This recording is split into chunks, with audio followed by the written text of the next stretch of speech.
All right, guys, we're gonna do some corned beef, potatoes, and carrots in our multi-cooker. No cabbage for us, but you can put cabbage in. What I'm starting with, it tells you to take it out of the packet and rinse it in cold water. So that's what we're gonna do first.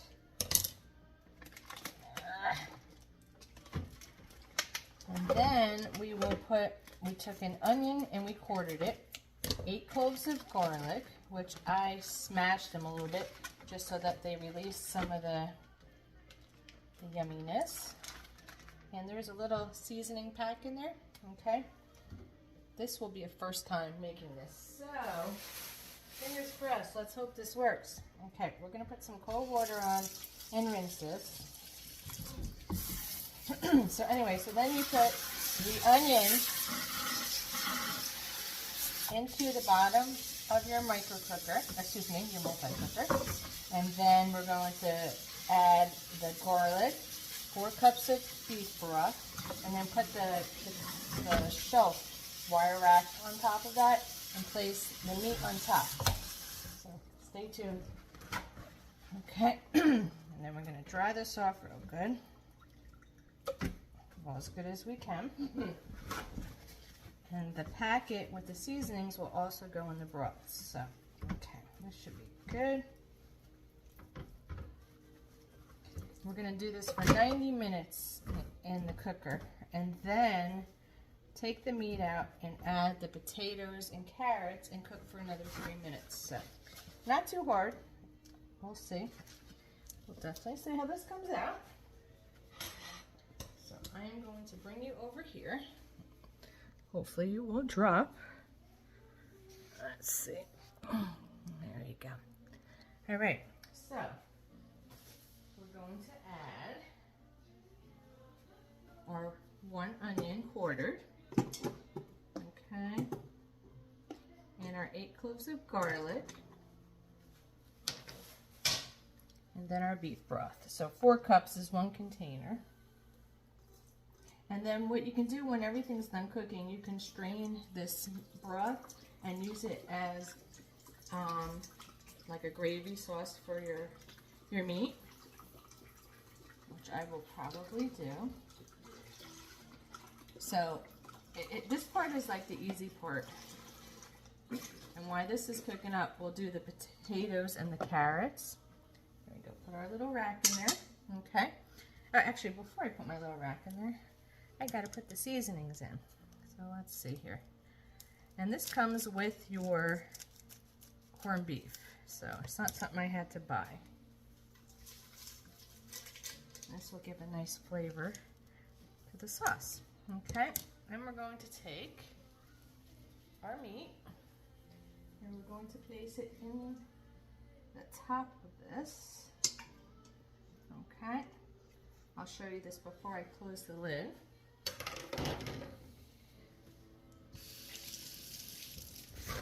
Okay, so let's see if we could get you in there. See? Okay, it's just going to sit just like that. We're going to put our lid on and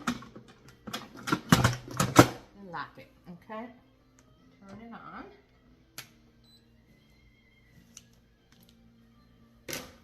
And I'm going to zoom it in here to my settings. Okay. Then we're going to do custom, so we'll hit enter. We're going to change this to 90 minutes. And we want it on high.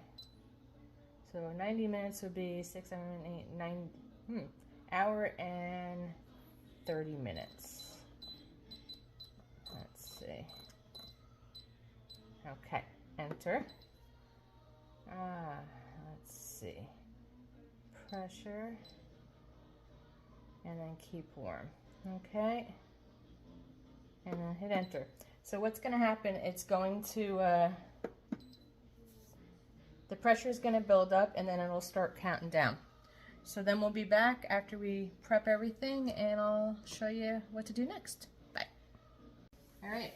So while that's going and getting up the pressure, we're going to do our carrots and our potatoes. So it says to have 3 carrots and about 6 or so potatoes. We're going to quarter the potatoes, and we're going to cut these carrots into big chunks. Once that's done and we take the meat out, we're going to take the rack out, put these potatoes and carrots in, and do another 3 minutes on custom. Easy peasy. So also, once the meat comes out, we're supposed to slice it, I believe, Rob, against the grain, put it on a platter and cover it. Thanks, Rob. You might want to give me a heads up. And then cover it until it's time for the rest of the stuff to come out. And then you just put it all together, strain the liquid into a little gravy boat pour thing, and you're good to go. So we'll be having St. Patty's Day dinner in about an hour and a half. 2 hours tops once I get everything done. There we go. Almost finished. And we're going to cut these into decent sized chunks on the diagonal. Let me just get these yucky ends off of here. Okay, so thinking, which way? Let's go this way. Big chunks. There we go.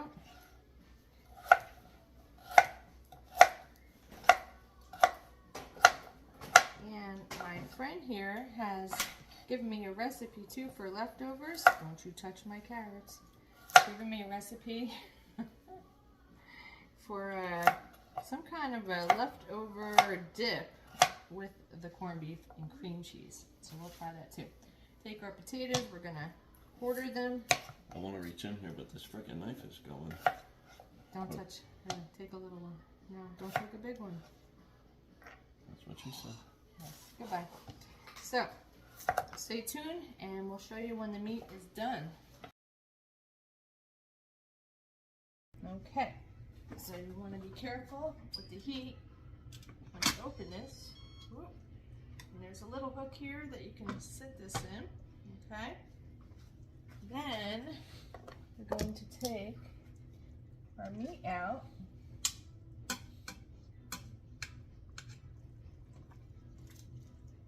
I'm going to get another spatula, hold on.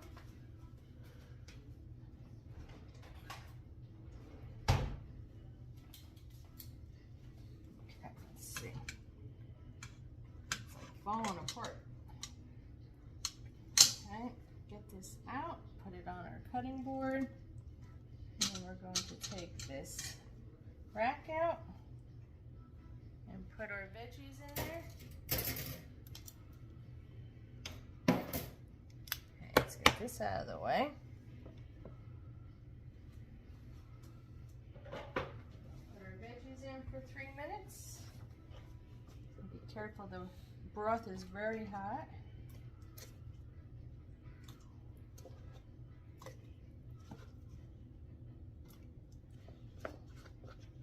We'll do this for 3 minutes, and then we'll take our veggies out and strain the broth to have it as a topper for our meat.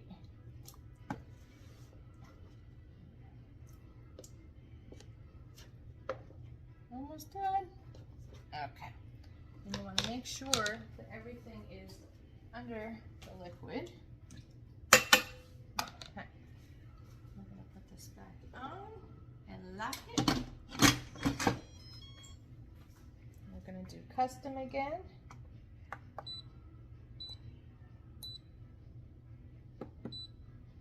Three minutes.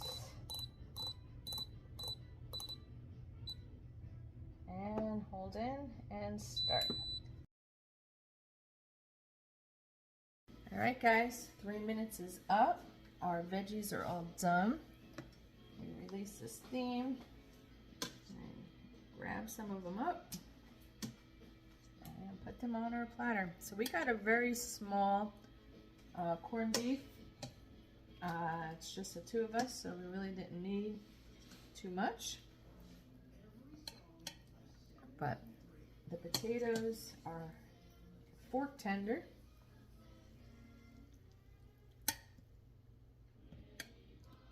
And there's the onions in there that broke down from when we originally put everything in. So this will be plenty for just the two of us. Now, if you were putting cabbage in, yuck, it would have gone in with the potatoes and the carrots. But being that we're not, we are good. And what we're gonna do, I'm gonna strain this and we'll use the liquids to put on our meat. Actually, which I don't know if I'm gonna do that. I may do that. But look at that. 90 minutes. Dinner is ready and done and beautiful.